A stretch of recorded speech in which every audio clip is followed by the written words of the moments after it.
Grand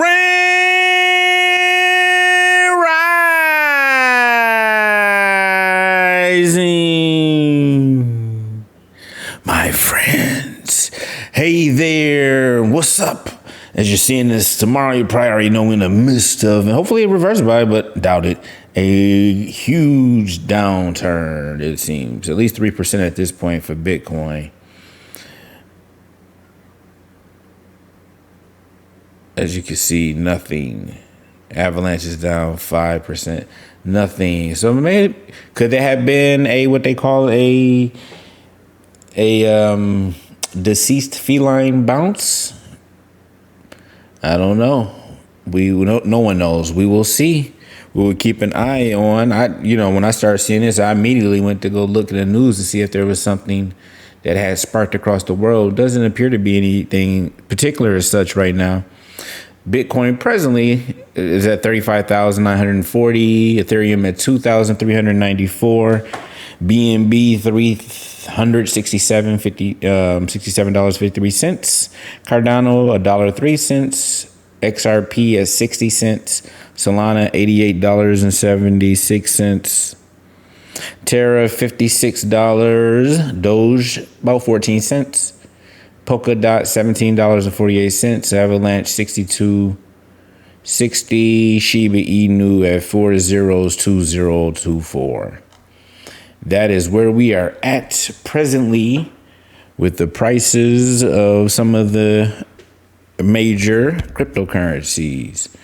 Stock market today was down a bit, as you can see, about 2% for the NASDAQ. Not that much. It was up for, hold on, let me double check. Yeah, it was down. I mean, look, it was up for most of the day, but it went down. Now the futures are down going into tomorrow, so we'll keep an eye on that.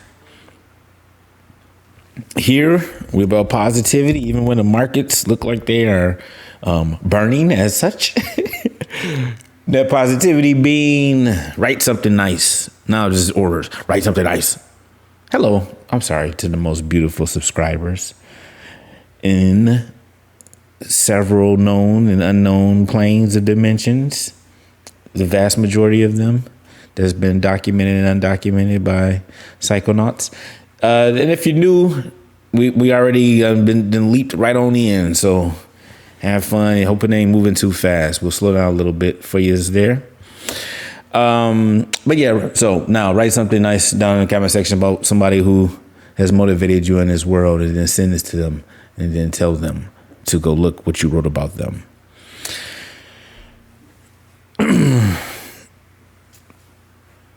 Should we do a monologue before every day? I'm not going to get into the habit of that. I mean, I think the little bit, I'm not going to fun for now with it. I'll make a decision about that, but I don't know. We'll see where we at with things. Right now, I'll just get into this because I do have a meeting with the fellas in a little bit. So what's up? We have a sixth sense that is our key to our well-being, but only if we listen to it. Most people are familiar with the five senses: touch, sight, hearing, smell, and taste, but not everyone knows that we have an additional sense called interoception. This is the sense of our body's internal state. So basically, they talked about, now, kind of a bit of a side.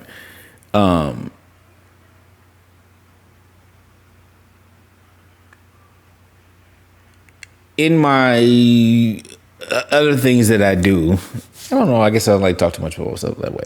Other things that I do, I talk about or have learned that, I'll talk about what I've learned for myself, that'd be easier, that our intuition, what we call a sixth sense, some will call transference and countertransference, can become a very highly intuned asset that when used can be, we give you insight and understanding that you can't have otherwise.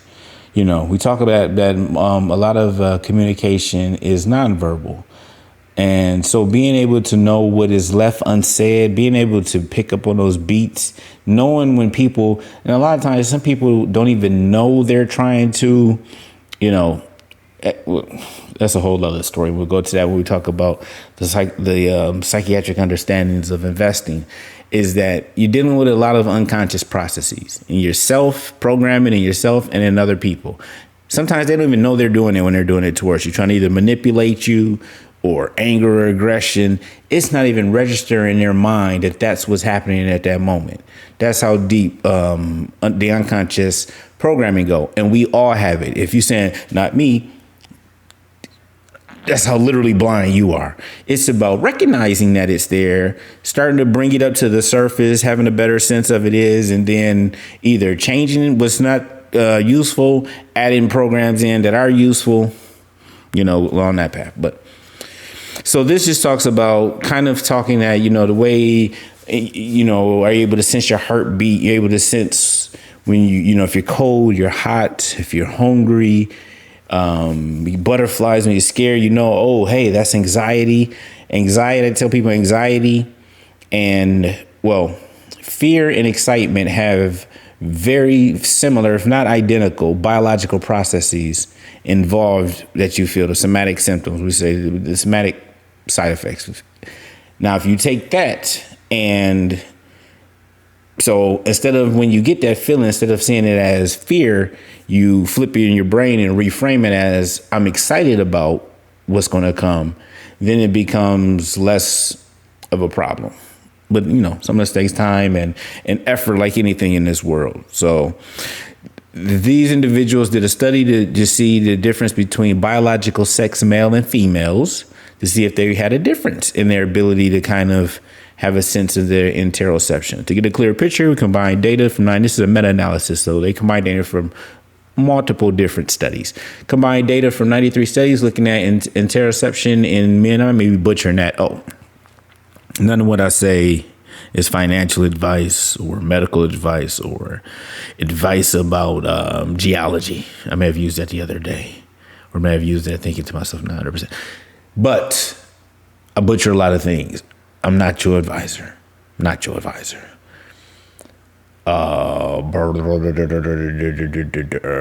Look things up for yourself. Most things, educate yourself at all times, but understand there are experts in field that are experts for a reason. And so please, be respectful of individuals who have put time and effort and if they don't appear to have a secondary motivation, then maybe they're just trying to do the best by you. We've gone into this weird thing where everything's conspiracy. And I've been deep in the game since the early 90s in terms of trying to understand if there's something, not being completely forthright, being told to us. But what people are at now is just like literally making things up. It's like you're not even what? This is not even okay. But anyway, found that they made and this would be good just to go through to show that the data they were able to put through is very. Sometimes it can be subjective by nature. Hey, do you feel this? Do you feel that? And this one where they were saying here, they did tasks where they actually said, what did they find them do? Some studies had participants count their heartbeats while others asked participants to, but they probably measured it. Asked participants to determine whether a flashing light happened when their stomach contracted or not, which was also probably being measured, or tested if they could detect a difference in their breath while breathing in a device that makes it more difficult to do so normally. Okay. Remember what I just said about unconscious processes?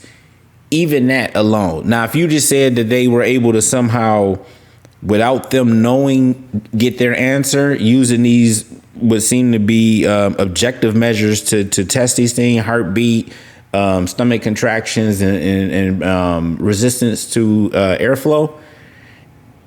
What throws it off is a whole quantum thing. And I'm not trying to go deep down these rabbit holes now, but the main thing that kind of clicked for me about quantum mechanics and understanding is that, how far we'll go with this? Anyway,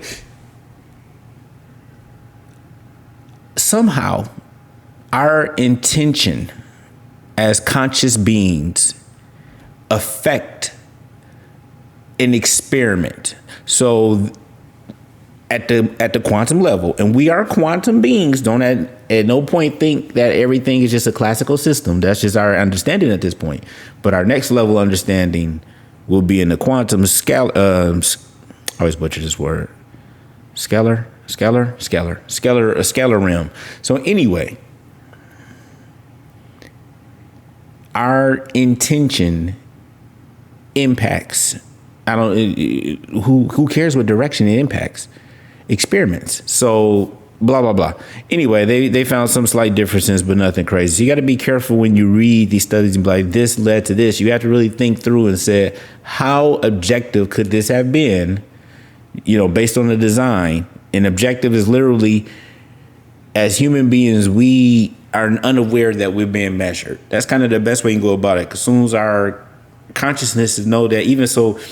And it gets so deep, like the placebo effect, giving people placebo, the effect in studies has increased over time. So people, by the nature of our science, and probably this is speculation on my part, by nature of how well our science is getting, the fact that people thought they were getting something from a healthcare professional made them think they were going to get better, even when it wasn't technically an active agent, quote unquote. The mind is powerful, super powerful. So consciousness affect our reality. That's what I talk about a lot. Blah blah blah blah blah blah. So, but now when I say sixth sense, in that is look, wholeness, your intuition, that sense of don't do this, don't do that. Listen to that voice that we all have, but not a but it is a but. It's a difference from our intuition, that kind of guidance, which, you ask me on a deep level, I think is spiritual, from that negative naggy that tells you, oh, this ain't gonna happen, that ain't gonna work. That's more of ourselves, So me, I think intuition tends to be more communal in the sense that we all as conscious beings share this ability to tap into something greater than ourselves. We can argue back, please, you can argue if you want about that. I'm staying far too long on this one, but I'm going to leave in a second. And so that you want to hone, make stronger, listen to, learn to flow with. And the other one, which is ourselves, that try to tell us that we will not be great. And I don't know why we have that. That's a whole other thought process. That's the one you want to shut up, and you just want to make that one turn around and be like, you're awesome. So you just be sitting there and just be like, hey, this is awesome. You be like, well, what? I guess it is. That's a great feeling. Cybin preps psilocybin analog for clinical trials. Couple of months removed from winning Company of the Year at the biggest psilocybin biopharm conference. This is a company, Cybin, which has an analog for psilocybin. They've, getting ready for trials. They very good story. They're using these Cardano neural imaging helmets to kind of get a sense of what is happening during these experiences.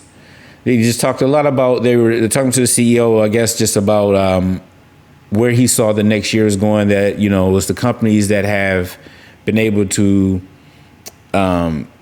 actually start to develop products and generate capital, have, get clinical trials off the ground.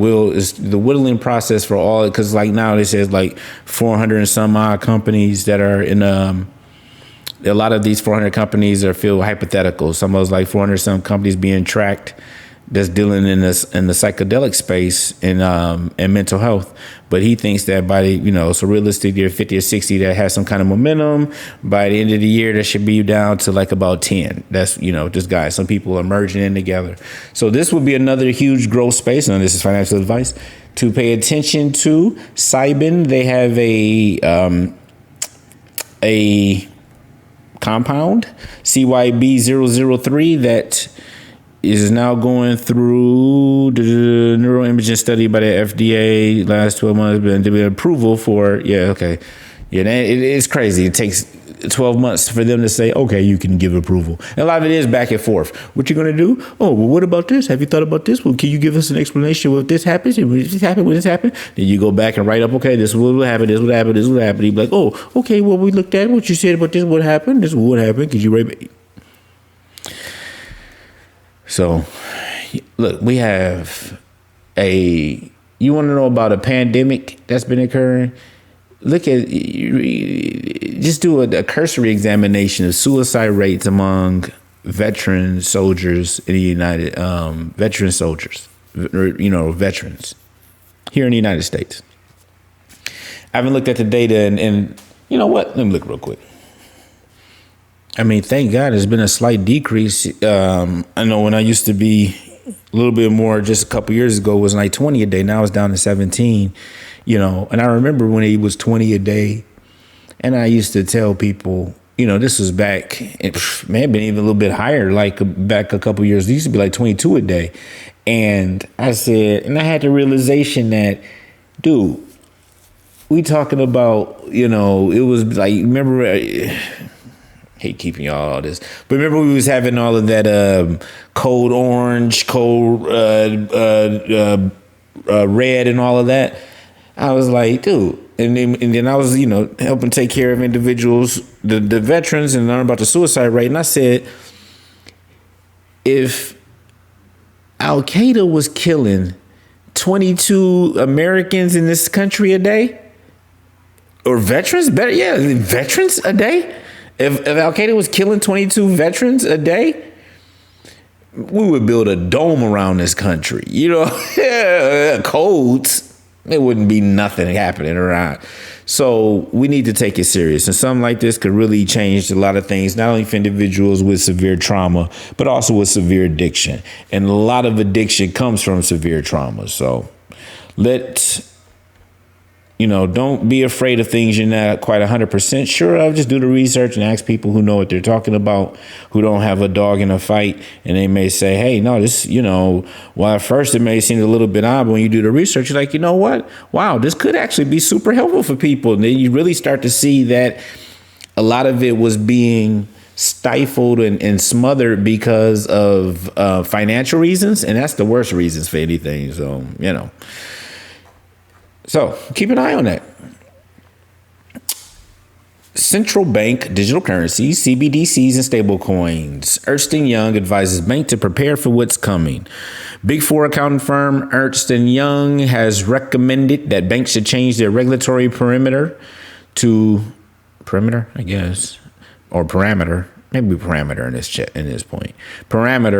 address the oncoming launches of state-backed central digital currencies and private stable coins. EY's 2022's Global Regulatory Outlook highlighted the need for a policy change that could help financial services firms overcome business uncertainties amid midstreaming of digital assets and cryptocurrencies, while acknowledging the uncertainty regarding the digital asset market. So basically, they just said, look, you guys, this is happening, and pretty soon it's going to be, instead of like a Bank of America or that you're going to put your money with, or a JP Morgan Chase or Wells Fargo or whatever regions, whatever it may be out there, credit union, when the United States or the Federal Reserve has its coin that you can, or a dollar you can put their money in and get paid interest on, who is not going to do that versus you? So they're saying, get your head in the game, highlighting the potential of central bank digital currencies to complement or replace fiat currencies. EY warns banks to think about the implications for their balance sheets amid the possible interaction between central bank digital currency and stable coins, because they go be thrown in these liquidity pools. As soon as they come out, they're going to be thrown in these liquidity pools. Get ready. Now, here's some alpha if you didn't know this. I shouldn't even say the word alpha like that, because y'all probably like, what is that? But this be like, here's like, just last week, the Central Bank of Bahrain, I may butcher that, don't be mad at me, Bahrain, that's what I think it is, collaborated with American investment bank JP Morgan to pilot the country's CBDC test. As Cointelegraph reported, the CBB, which is Central Bank of Bahrain, completed a digital payments test using JP Morgan's blockchain and cryptocurrency unit Onyx. Citing the development, CBB governor said that the trial has been crucial for the Bahraini government to address And no, I'm not saying it like Bahamian. I'm thinking maybe that's why I think it sounds like that, because I'm thinking Bahamian. But I think it's Bahrainian, right? We'll see what's up. And potentially eliminate existing inefficiencies in the traditional cross-border payments. Did you know that JP Morgan had this cryptocurrency and blockchain unit that was dealing with other countries? Onyx? What? Hello, Onyx. Who are you guys? Formed about 2 years ago. Probably not that long, 2 years, about 18 months, let's say. Onyx has pioneered the world's first blockchain-based platform for the exchange of value, information, and digital assets. The world's first. I guess we never had a blockchain-based platform for this stuff before, Onyx. You spelled the word link wrong, or I guess maybe who would click on that? You'd be nuts, because I don't even know if this is like a real site. This may be something people try to set you up to get your money took. But come on. I don't even know when I first was looking at this. I just even clicked in my brain that they said this. Pioneer. Okay, let's move on. Next story. Trump White House had a secret crypto booster in Jared Kushner. Hey. Jared seemed like he would, and it's getting to those things where, people are not either all good or all bad in this world. That's not true. There's some people who do a lot of bad things that make them more bad than good. So, new digital documents show that in 2019, Jared Kushner was quietly advocating for a U.S. digital dollar. According to this 200-page jump. So in other words, they went through Steve Mnuchin's, a lot of his email correspondence related to cryptocurrencies. I'm guessing somebody probably got, Freedom of Information Act requests, which is smart. And they saw that Jared said, hey, let's get out in front of this. And I mean, look, you got to give him credit. Jared was a smart dude. I think, it says, look, cryptocurrency is going to be a thing. The note said, argued that Jared was sent an email to have a talk about, let's have a brainstorm about digital currencies. And in there, this Altman, who is this person?